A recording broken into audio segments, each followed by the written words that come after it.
Luckily. All right, good morning, everyone. It goes, luckily. Thank Today's the Town Council regular meeting, Wednesday, July 5th, 2023, at 8 a.m. in the Town Hall Green Room. Can we all please stand for the pledge? Allegiance to the flag of the United States of America and to the republic for which it stands, one nation, under God, indivisible, with liberty and justice for all.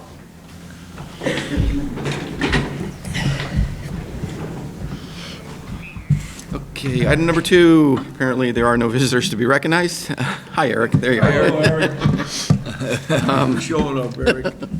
Item number 3, the approval of the minutes for the June 21st, 2023 meeting. Do we have a motion to approve? So moved. A second? Second. All in favor, or any discussion? All in favor? Aye. Aye. Opposed? Abstain? Thank you. We'll move on now to item number 4, which is reappointments. So there's 3 on the board right now: Jerome Warner, Kimberly Lombard, and then obviously there was a discussion that we started last meeting for the representative to the Central Regional Tourism District. Mary received an email this morning. Kimberly Lombard would not like to be reappointed. I think we'll have a discussion a little bit further under Chairman's comments about this and about the reason why she kind of pulled her name out of it. So she's no longer on here for for a reappointment. So the only one left for reappointment would be Jerome Warner. So we'll look for a motion to appoint Jerome to the Shellfish Commission for a term until 6/30/2025. So moved. A second? Second. Any further discussion? All in favor? Aye. Opposed? Abstain? Thank you. Representative to the region, or Central Regional Tourism District. Were you gonna? Yeah, I did. I spoke with Bob Murdoch. Okay. He's on the EDC. I asked him if he's willing to do it, and he said yes. Can we do him now? Can we appoint now, or do we need to wait till the next meeting? Yeah, I guess. Do it now? Yeah. All right, so we'll look for a motion then to appoint Bob Murdoch. Second? Second. Any further discussion? All in favor? Aye. Opposed? Abstain? Great, thank you. Item number 5. So we have 4 line item transfers. First one being Shellfish Commission. $2,100 is the request. It's for the stocking of clams in the Oyster Harbor due to expansive season.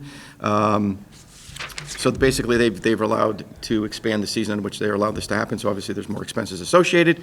So at this point, we'll look for a motion to approve their request for $2,100. So moved. A second? Second. Any further discussion? All in favor? Aye. Opposed? Abstain? Thank you.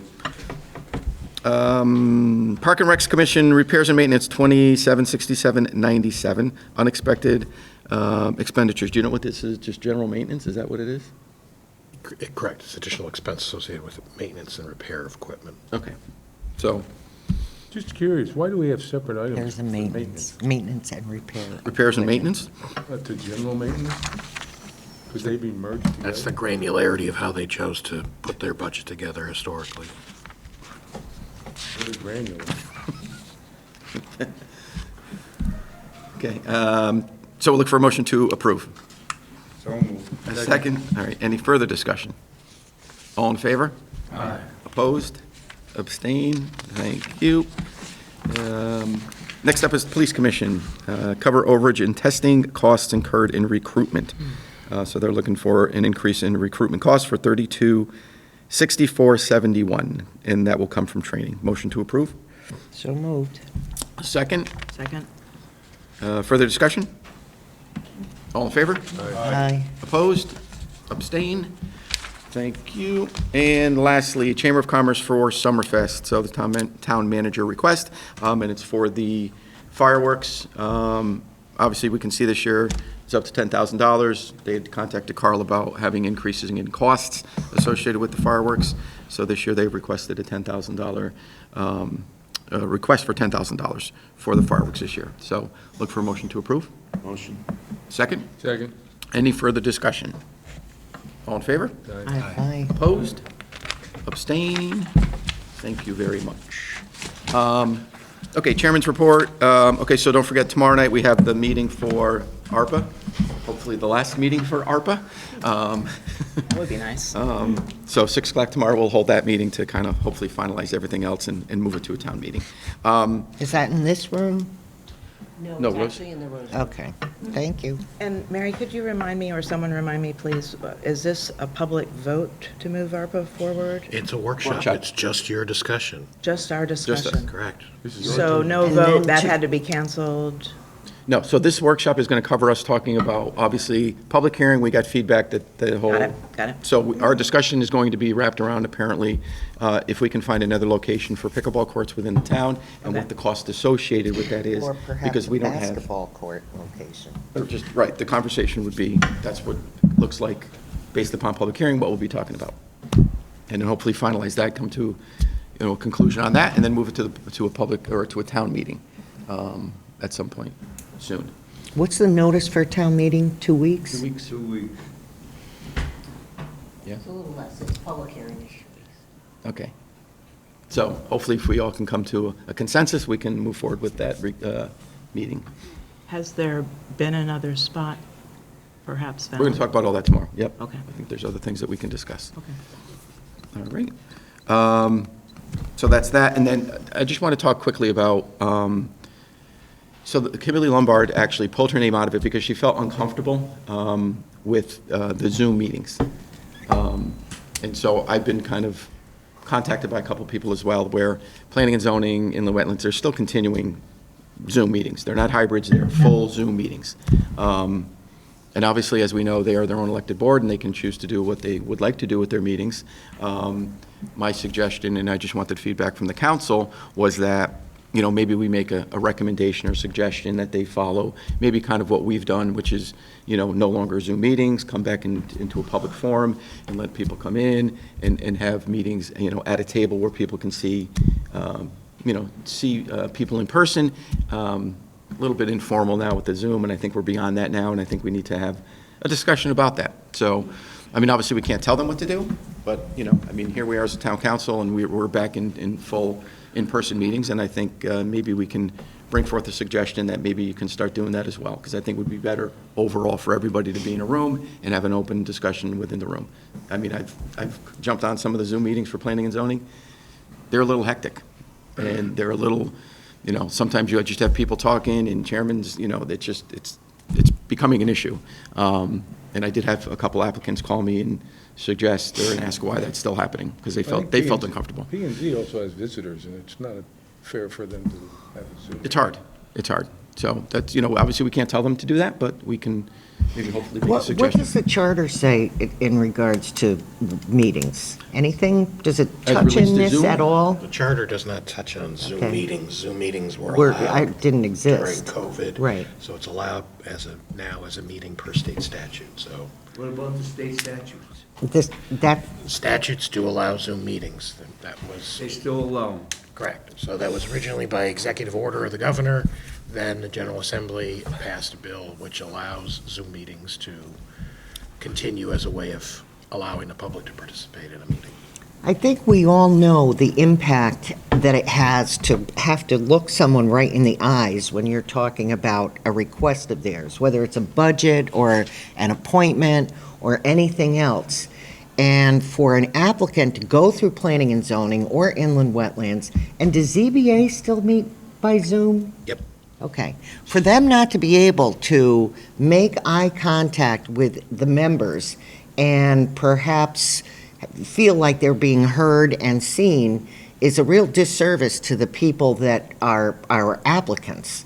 The commission doesn't exist to serve their own needs. It exists to serve the needs of the town. And if the town feels like they're not getting what they signed on for, then that's a real disservice to them. I truly believe that Zoom meetings on these three commissions are a thing of the past. It's not like you're hearing reports. You're discussing applications. I mean, I can understand the police commission doing Zoom meetings because they're just feeding out. It's not a participatory thing, but planning and zoning, inland wetlands, and ZBA really are participatory. And I firmly believe they should be in person. Yeah, dovetailing off of that, is it possible that we should could send a letter to the governor's office, or have, what about that Rivercog outfit there? All those towns, are they feeling the same type of, situation down there? Maybe we could get a consensus from all of them, a letter to the governor and say, you know, it's time for you to withdraw, if it's just a governor's declaration. It's a right? state statute. Right. It's no longer a governor's executive order. His executive order It's an expired. actual statute It's an now? actual state statute Oh, now. my goodness. And You'll never it change depends that. on what each town's individual dynamic is. Some towns, it's been managed well, and the chairman can work a meeting, and it's been effective. In other cases, they're doing mix of some in person, some remote. Some people are doing hybrid meetings. It's kind of all over the ballpark, and it's whatever the needs of the community are. I mean, planning and zoning, I mean, you know, like Carol says, I mean, you know, that's you know, they're coming here to our town, submitting an application, you know, looking to come in to do something in our town. And I think some of them also think that they're just, some of the, I mean, not going to, you know, some of the commission members may not be paying attention. Let's be honest. You're on a Zoom call, other things happen. Depends upon where you're having your Zoom, right? If you're at home and something happens and, you know, I mean, I think they feel that and should feel the way that they are getting the full attention of every commission member when they're, you know, an applicant coming to our town. So, again, I know we can't tell them, yes, you need to do it, but it may be something that we can have a discussion and ask them politely and nicely to say, hey, how about you follow the lead of the council? And Strongly suggest resuming in-person meetings. And what form would that suggestion take, a letter from yeah, us? I mean, we'd probably have to go through Carl? No?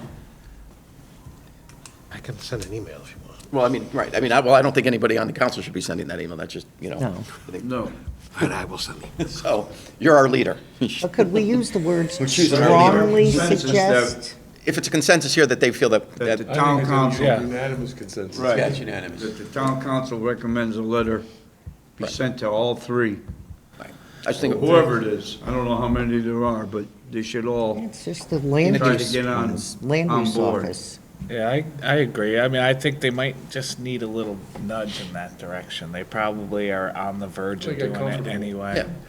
And you get comfortable, you don't have to change out of your pajamas, you know? Speaking of which, Chris, I've been meaning to. Yeah, yeah. all right, so we're good with that then? Yeah. All right. Chris, since you're bringing this up, there's another problem on P and Z that I've heard about in two cases, and that two of the members don't live here all year round. I was unaware of that. They discussed that at one of the meetings, and I'm wondering if that isn't one of the reasons that they've stayed virtual. They did go back to in-person, and I attended one in person, and then they went back to virtual. I don't know, maybe you want to look into that, too. Not sure. Well, I just That's a keep problem coming if they back don't to, it's take about their the time. applicant, it's not about the commission. It's make the applicants feel safe, heard, whatever. Are you aware of the names? Okay. And that could be solved like hybrid, right? So maybe if one person had to be out for one reason, they could call in, but you'd still have the physical meeting. Right. Well, it's a little more concerning if we have two members of commission that aren't full-time residents of our town. Okay. Guess we'll talk about that off air. I was going to say, that's something else to talk about. Yeah. Okay. Okay. Wow. All right, so that's it for me. Next up, we'll move to item number 7, which is the town manager's report. So you have my written report in the agenda packet. We have interviews scheduled with the 3 developers for the Pearson site to do an initial review and understand their proposals so that Abby and I can come in and give you a review of what's been submitted, and then the council can make a decision in terms of how you want to proceed from that point forward once we've got the ability to compare across all of them equally. So you probably will want to be thinking about an executive session at some point in time towards the second half of this month or into April or into August for having that deliberation. Early voting is included in the COG report. There was kind of a robust discussion on that one. So early voting was approved. It's now 14 days for certain elections instead of 10. Each town will get some kind of a grant for $10,500 to go towards the expense associated with early voting. That's widely expected to be insufficient. More importantly, funding that was to be used to educate the public to understand what early voting was and how to do it was not included in the budget. So there's no state money to pay for public education on early voting. So the hope is that through the Registrar of Voters Association, that there can be some sort of consistent messaging that the towns can use so that we don't have chaos when early voting gets used in presidential preference primary coming up.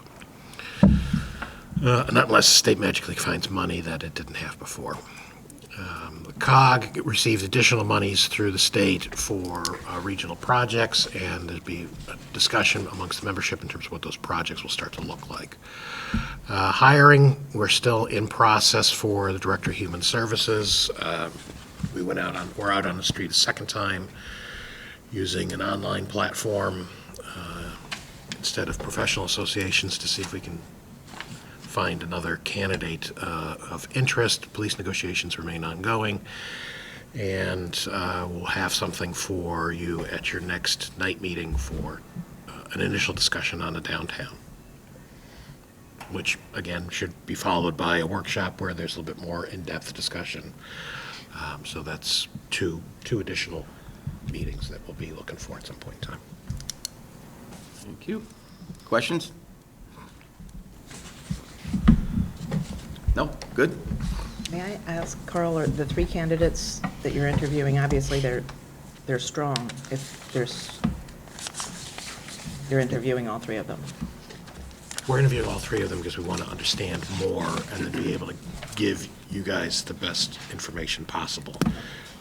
None of the three were what you determined to be defective, that you would step over them. So we're giving them all equal opportunity to present their approach and then answer our questions about the nuance to make sure that we can level them across each other, because they are a little different, and we need to understand the differences to be able to explain that to you guys so that you know what people are actually putting on the table. Okay, great.